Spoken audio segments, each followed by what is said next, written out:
La République gabonaise et la Guinée équatoriale ont un litige territorial qu'ils n'arrivent pas à trancher, et ce, depuis plusieurs décennies. Ils ont porté ce litige au niveau de la Cour internationale de justice qui a rendu ce jour, lundi 19 mai, un verdict que toute l'opinion perçoit comme un verdict en la défaveur de la République gabonaise, ce qui n'est pas le cas.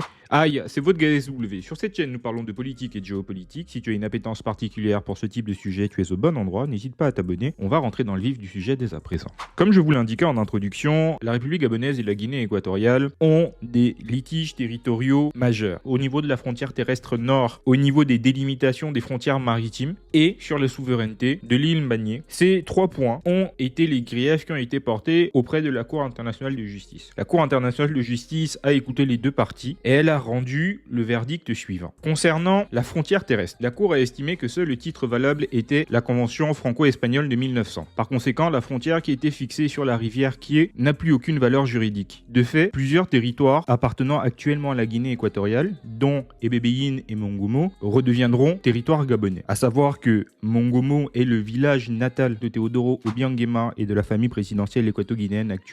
Que Mongomo redevienne gabonais, ils ne l'accepteront pas.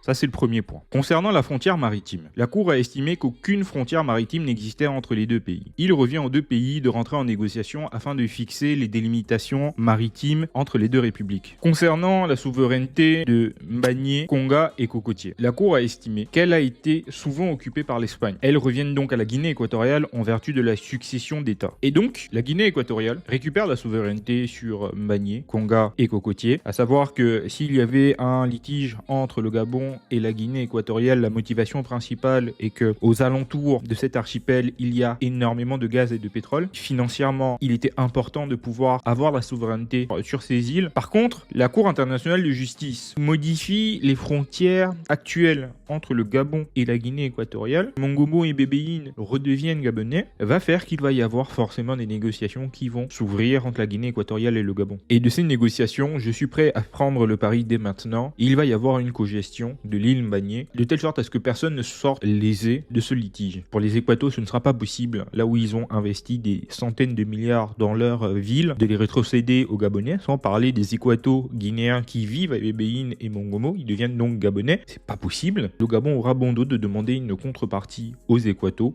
et cette contrepartie-là, ce sera la cogestion de Mbagné, ou sinon un accord sur un partage de cette île. Donc voilà ce que j'avais à vous dire au sujet de cette actualité. Si la vidéo vous a plu, likez-la, partagez-la autour de vous, et je vous dis à très bientôt. C'était votre GSW. Bye.